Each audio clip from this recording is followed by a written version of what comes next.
part of some great football teams, legendary football teams. What's this football team becoming in your eyes? Very unique.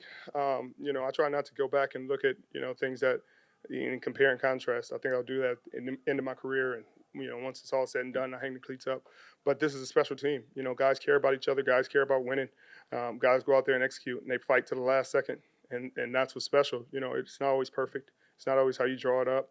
But when you got guys that are willing to fight tooth and nail to the last straw, to the last play, to the last moment, you got a chance. And that's what our offense did. That's what our defense did. We made the plays we needed to make to win the game. And I'm thankful for our defense. I'm thankful for our offense. I'm thankful for our special teams because all three phases made plays today. Richie James started the game off with a heck of a kick return on our offense.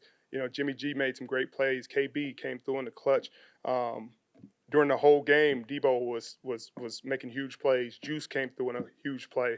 Raheem, it's multiple people. It's not just one guy. Kittle, of course, made huge plays for us. And you're thankful that you got so many guys that you can depend on. And on defense, everybody is making plays. Fred makes a huge play, pick six, his first pick of his career.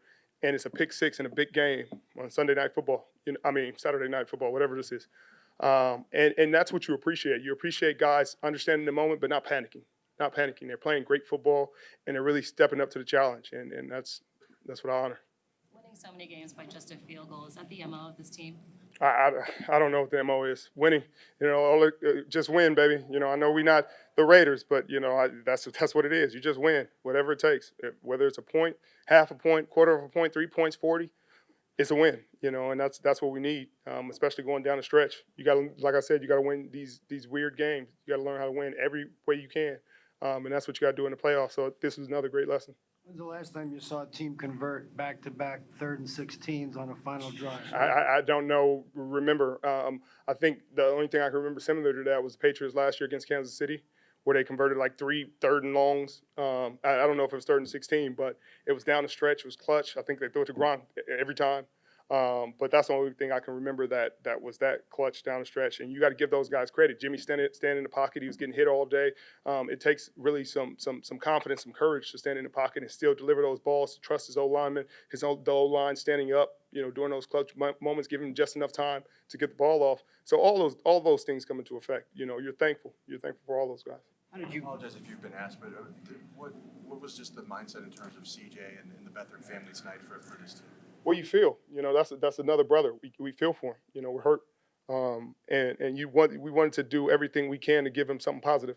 It's a terrible time, and you can't imagine what he's going through. I can't even fathom or even try to even get there in my mind. But you hurt for him. Because that it's pain. It's loss. And as a teammate, as a team, you try to do everything you can to comfort, to be there, and all we could do was win. His last words to Kyle were in tears in his eyes, were just go out there and get the win.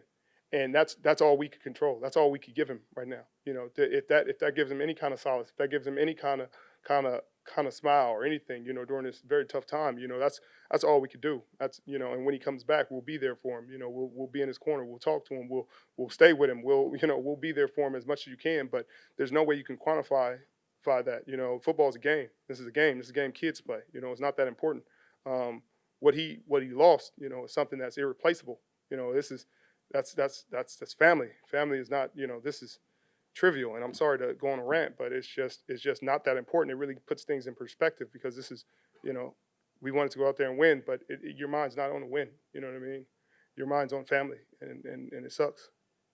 Richard, could you go on how the defense adjusted? It seemed like Jared Goff was getting a lot of bootlegs and rollouts early. Well, they didn't want him to get hit, so they didn't go straight drop back. They were going naked edges because, our DNs were playing a certain technique. Salah made a great adjustment to let the DNs go upfield and put some pressure in his face, and he started to throw some errant passes. We were unable to take advantage on a couple of them. We got hit in the face with the ball, and we got to make the play. But we made enough stops to win. Richard, what's the team's confidence level right now going into Seattle, and where does it need to be to pull off a win up there? Well, as Drake says, our confidence level is getting settled, and we're feeling really good about where we are. We're feeling really good as a team, and we never lost confidence. We never lost confidence throughout the season. Win, lose, or draw, you can't let that rock your boat.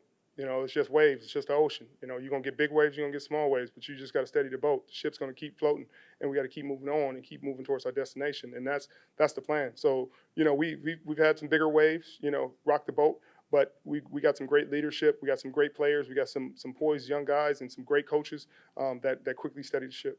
Couple more for Sherman. Defensive back, can you imagine how upset you'd be if you gave up 2 3rd and 16s on a drive like that? Yeah, it'd be really frustrating. It'd be really frustrating, and you'd go back and look. I'm sure their coaching staff too. They were in some odd calls. One of them, our offense just beat the call. You know what I mean? It's nothing you can do. You play the defense that's called. You call cover 2, and they run a cover 2 beater. It is what it is. You call the wrong call, and so sometimes it's on the coaches, sometimes it's on the players. But it's one of those situations where we made one more play than them. Richard, this was pretty much like their Super Bowl for them tonight. How much of a grind were you guys prepared for them to play against these teams? It's an NFC West game. It's always going to be a grind. This is a grinded out division. Every game you play against whoever you play against in this division. There's no bottom feeders. There's no, hey, man, this is a relaxing game. Not in this division. You play the Cardinals, it's going to be a grind. You play the Seahawks, it's going to be a grind. You play the Rams, it's going to be a grind. And that's what we were prepared for. We were prepared for an ice bag game, and that's what we got.